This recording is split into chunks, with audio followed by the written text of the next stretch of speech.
بسم اللہ الرحمن الرحیم۔ جی این اسٹوری دیکھنے والے تمام دوستوں کو السلام علیکم۔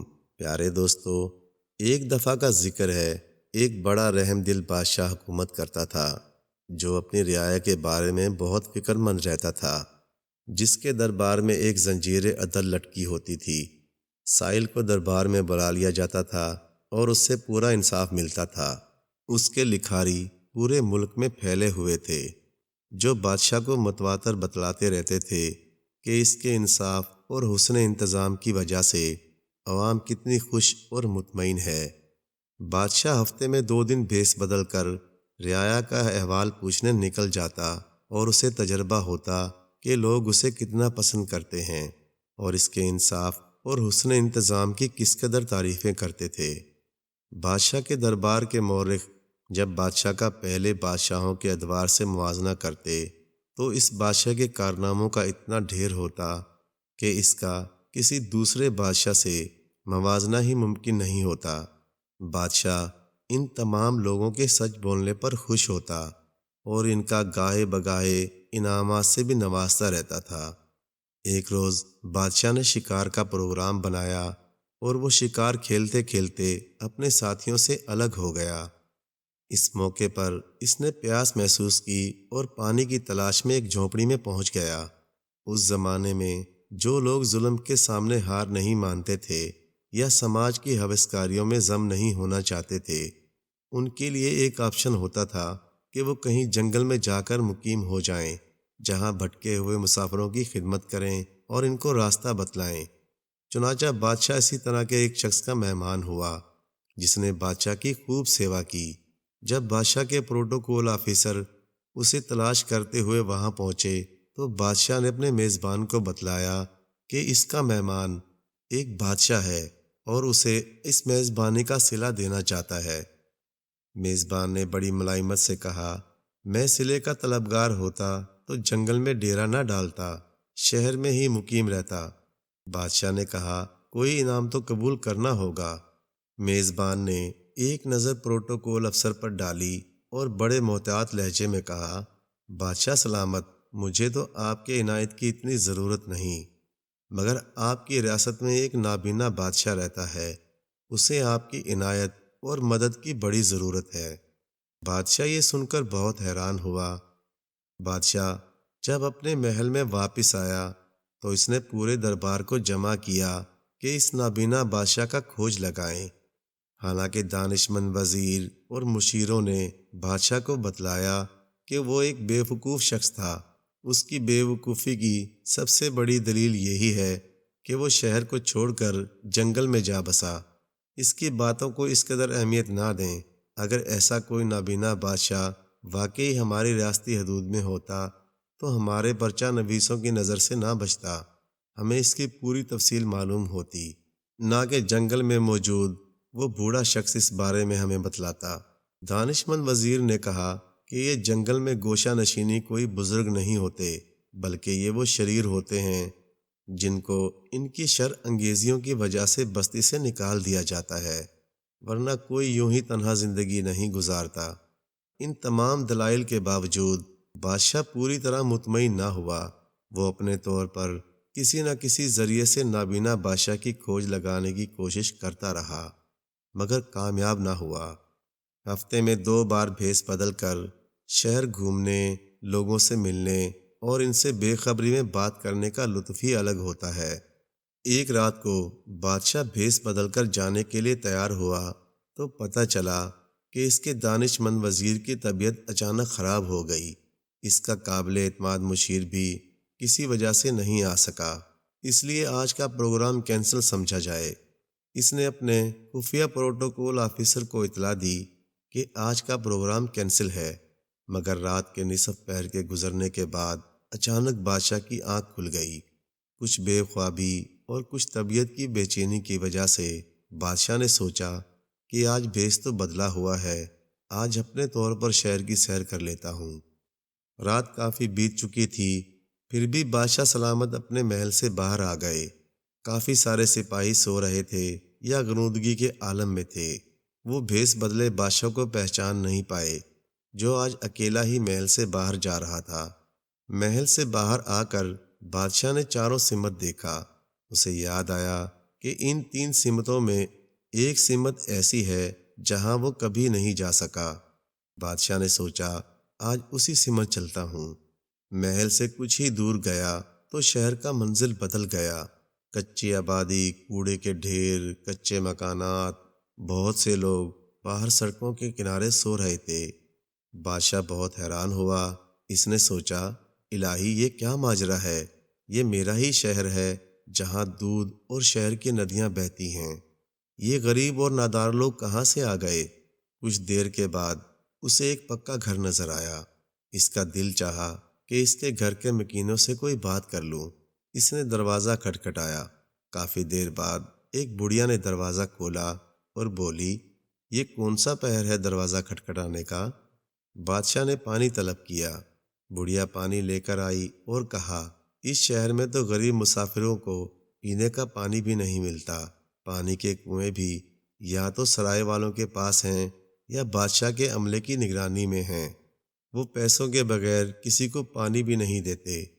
بادشاہ نے کہا، یہ تو پانی کی حفاظت کے لیے عملے کو تعینات کیا گیا ہے کہ پینے کا پانی آلودہ نہ ہو۔ بڑھیا نے کہا، بھولے مسافر، آپ کو اس شہر کا کیا پتہ؟ بادشاہ نے اپنے عملے کو پیسے بنانے کی چھوٹ دے دی ہے۔ بادشاہ بڑے تعجب سے بولا، اس بادشاہ کے انصاف کی تو بہت دھوم ہے، اس کی رعایا بہت خوش ہے۔ بڑھیا نے کہا، کون سا انصاف اور کون سی خوشی؟ ہم محل سے کتنے فاصلے پر ہیں؟ تم اس آبادی کو دیکھ لو، کتنی خوش ہے، اور ہمارے ساتھ انصاف؟ میرا خاوند 2 سال پہلے شہر آتے ہوئے ایک امیر شخص کی تیز رفتار بگی سے ٹکرا گیا۔ باوجود پوری کوشش کے آج تک انصاف نہیں ملا، کیونکہ اس شخص کی بادشاہ کے دربار تک رسائی ہے اور قاضی اور دانش مند وزیروں سے تعلقات ہیں۔ ہمارے غریب کسان اور مزدوروں سے لگان اور دوسرے ٹیکس کے علاوہ نت نئے جرمانے اور ہرجانے لیے جاتے ہیں۔ بادشاہ نے کہا، مگر آپ یہ سب باتیں بادشاہ کے نوٹس میں کیوں نہیں لاتے؟ بڑھیا نے کہا، کون سا بادشاہ؟ ہمارا بادشاہ تو نابینا ہے۔ وہ وہی دیکھتا ہے جو اس کے دانش مند وزیر اسے دکھلاتے ہیں، اور وہ وہی سنتا ہے جو اس کے درباری اسے بتلاتے ہیں۔ اسے رعایا کی کیا فکر؟ بادشاہ نے سنا کہ وہ نابینا بادشاہ تو وہ خود ہے، مگر وہ ہر ہفتے 2 ہفتے رات کو بھیس بدل کر رعایا سے گھلنے ملنے کی بات۔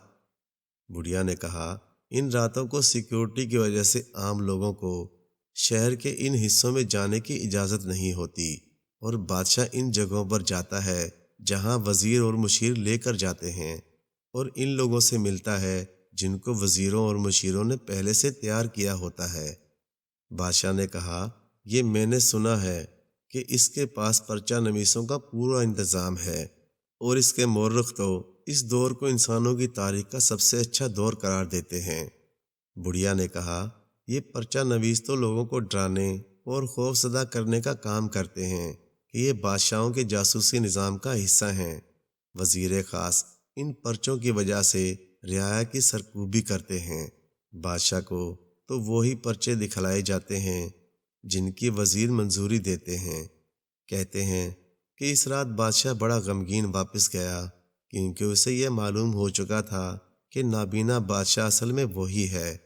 مگر اس سے زیادہ اہم بات اسے یہ معلوم ہوئی کہ سلطنت میں مؤثر انتظام و نظام کے لیے جو ڈھانچہ بنایا گیا تھا وہ اصل میں مکڑی کا ایک مضبوط جالا تھا جس کو وہ اب توڑ نہیں سکتا تھا۔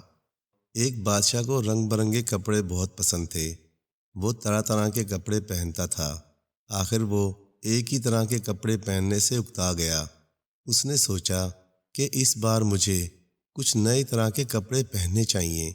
اس سلسلے میں اس نے اپنے وزیروں اور مشیروں کو مشورے کے لیے بلایا اور کہا، مجھے کچھ نئے طرح کے کپڑے پہننے کے لیے چاہیے۔ سارے وزیروں اور مشیروں نے آپس میں مشورہ کیا۔ پھر ایک وزیر بولا، بادشاہ سلامت، آپ کے کپڑے سب سے منفرد اور قیمتی ہونے چاہیے۔ ریشمی کپڑے پر سونے کے تاروں سے کام کیا گیا ہو اور اس کے ساتھ ایک جگمگاتی ہیروں کی ٹوپی ہو۔ بادشاہ کو وزیر کا خیال پسند آیا۔ شاہی درزی کو بلایا گیا بازار سے قیمتی ریشمی کپڑا خریدا گیا، اسے سونے کے تاروں سے سیا گیا۔ ان کپڑوں پر سونے اور چاندی کے تاروں سے کڑھائی کر کے اسے آراستہ کیا گیا۔ ان کپڑوں کے شایانہ شان قیمتی ٹوپی تیار کی گئی۔ ٹوپی پر برابر فاصلے میں ہیرے ٹانکے گئے اور درمیان میں ایک خوبصورت جگمگاتا قیمتی ہیرا لگایا گیا۔ کپڑوں ہی کے رنگ کے جوتے بنوائے گئے۔ بادشاہ کے میووں کی تھیلی جو ہمیشہ سے بادشاہ کے پاس رہتی تھی، اس کو بھی انہی کپڑوں کی طرح ہم رنگ غلاف چڑھایا گیا۔ غرض کہ بڑی محنتوں سے بادشاہ کے نئے کپڑے تیار کیے گئے۔ ان کپڑوں کو بادشاہ کی الماری میں لٹکا دیا گیا۔ خدا کا کرنا ایسا ہوا کہ رات ہی کو بادشاہ کے محل میں کسی طرح ایک چور داخل ہو گیا۔ چور ساری چیزیں تجوری میں بند پا کر بڑا مایوس ہوا۔ جب اس کی نظر الماری پر پڑی تو اس نے نئے کپڑے دیکھے۔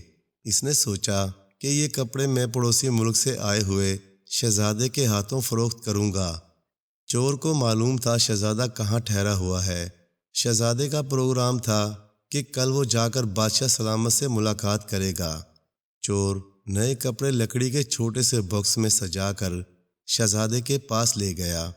شہزادے نے جب یہ نئے کپڑے دیکھے تو اسے بہت پسند آئے۔ اس نے سوچا کہ میں ان کپڑوں کو پہن کر بادشاہ سلامت سے ملاقات کروں گا تو بہت خوبصورت نظر آؤں گا۔ چنانچہ اس نے یہ کپڑے منہ مانگی قیمت پر خرید لیے۔ ادھر جب صبح بادشاہ سلامت کو نئے کپڑے نہ ملے تو انہیں بہت غصہ آیا۔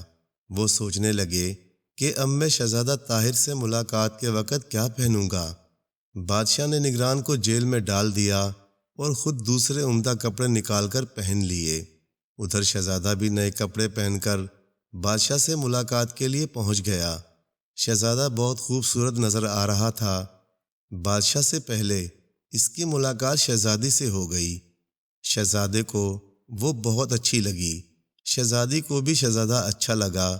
جب تھوڑی دیر بعد بادشاہ سلامت کی ملاقات شہزادے سے ہوئی تو یہ دیکھ کر بہت حیران ہوئے کہ میرے کپڑے شہزادے نے کس طرح پہن لیے ہیں۔